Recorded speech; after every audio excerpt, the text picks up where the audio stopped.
Good morning. I should say good afternoon again. It's almost 3 o'clock. A lot of good stuff going on today, some of which I want to brag about later.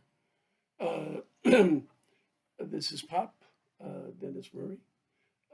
Today is Popcast 40, and it's called The Evolution of the Gift of Each Other. I want to start a long sequence of podcasts talking about the gift of each other, how it evolved in us. But I'm not going to take it in sequence. The evolution of it began, about 2 million years ago in our ancestor species. But we're going to start a little more recently than that with the work of a British psychoanalyst and psychologist called John Bowlby, who lived from 1907 to 1990, and who much of his life was concerned with childhood development issues affecting the behavior of older children and adults.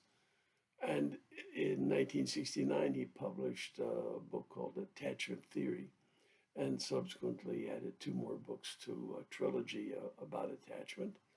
And as a result of subsequent research, issued a revised version of it in 1982. His contribution is very important, and it is part of the evolution of the gift of each other. I'm just going to stop there for a moment. I'll develop that. But I got to say, Popcast 40, I didn't want to skip over that. I think that's pretty good. I'm kind of pleased about it. And I hope to keep going for a long time. Maybe I'll miss a day or two here or there, but right now I kind of like the structure that doing a podcast every day gives to my day. I'm old. I live alone. It's nice to have something to do that you think is really worth doing. And,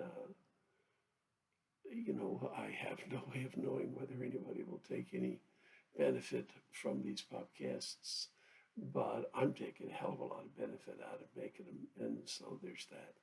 I'm, 40 is good.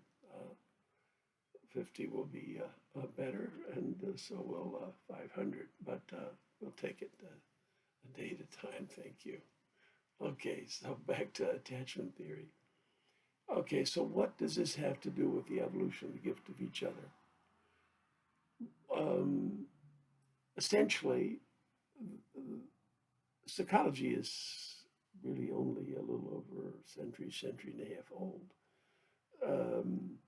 Though the Greeks and other peoples had a lot of ideas about human psychology, they were unaware that there's an unconscious. And truly, while Freud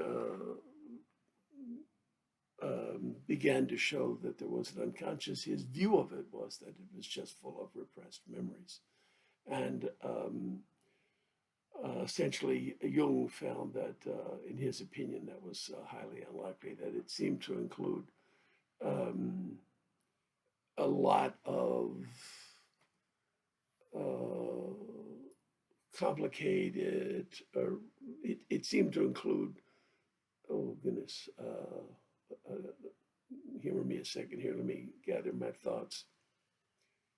It included a lot of material that was found in everybody. And so Jung referred to it as the collective unconscious, as well as being an unconscious that's individual to each person, which does consist of, among other things, things that have been forgotten or things that have been suppressed. But the key for Jung was that every member of the human species at birth is born with a psychology that has that will develop to include certain things. It will include this experience of awe. In Jung referred to it as storied images, and it will include turning towards each other. um, as the first response to this all experience that we have when we become aware that we're alive, and that's a fabulous thing. Um, and you got to see Bowlby in that context. He came up in the Freudian world. He was a Freudian psychoanalyst, and his theories were rejected by the psychoanalyst world, which was a very powerful part of the world of psychology in a general sense, psychology, psychiatry, the whole world of our mentality as it affects how we are able to thrive or not thrive as individuals. And his point was that Freud felt strongly that what a child is doing when it attaches to the mother is following an unconscious fantasy. And Bowlby said, you can tell from looking at the behavior of animals. Ethology includes the study of animal behavior as well as humans as an animal. But he said the study that ethologists have made about other animals makes it plain that this is a very deeply instinctive response, and it's for survival. It's evolved in us as a part of the way that we thrive. And it's not just acting out of unconscious fantasy. So it took a while for his ideas to get past all of the hoorah opposing them, but in due time, it just became widely accepted and are now very much part of the whole structure of ideas about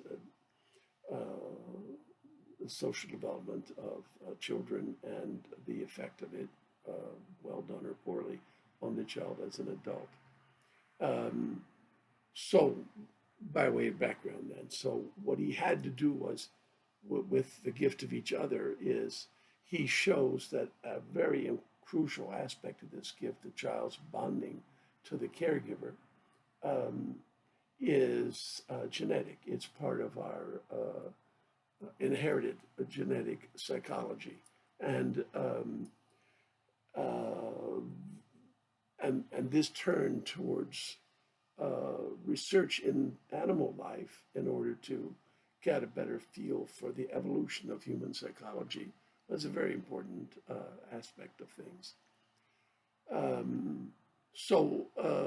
In particular, attachment theory says that infants become attached to adults who are sensitive and responsive in social interactions with them, and that the infant develops confidence from having an attachment adult who is responsive to the child, such that the child then has the capacity to explore the child's environment, meaning we're not talking about ecology here, we're talking about his social and physical environment. And his exploring and returning to safety of contact with this caregiver is a very, very important part about development of a wholesome individual adult.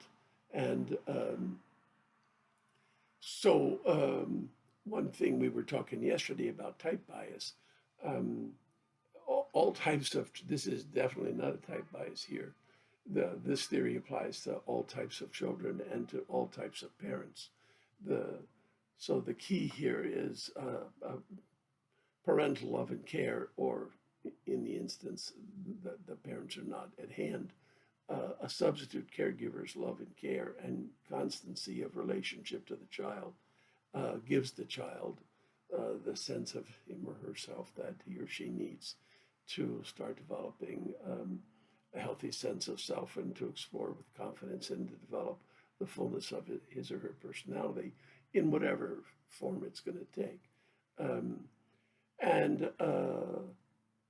So the one thing I do want to mention is this is not gender specific. So it doesn't matter if the caregiver is a woman or a man. It doesn't make any difference, just so long as the caregiver is an adult who's responsive and who's regularly available to have social interactions with the children, with the infant. And the quality of the adult's engagement appears to be more influential than the amount of time spent. And we're going to explore the evolution of the gift of each other in a lot more detail in the coming weeks. It's a big part of what I have to talk about. I'm going to finish for today with just, a brag, a personal brag. I told you I was going to tell you about. Today is June the 6th, 2020, and I'm proud to tell you that 3 of my grandkids are out protesting in Washington and in Philadelphia in support of the Black Lives Matter. And in my little town of Crofton, there was a parade of support around our parkway this morning with a lot of townspeople and the police and fire equipment all there to support. And these are big days, big events. And when my wife and I were young, we were involved. And my grandkids' involvement is deeply moving. Okay. See you tomorrow.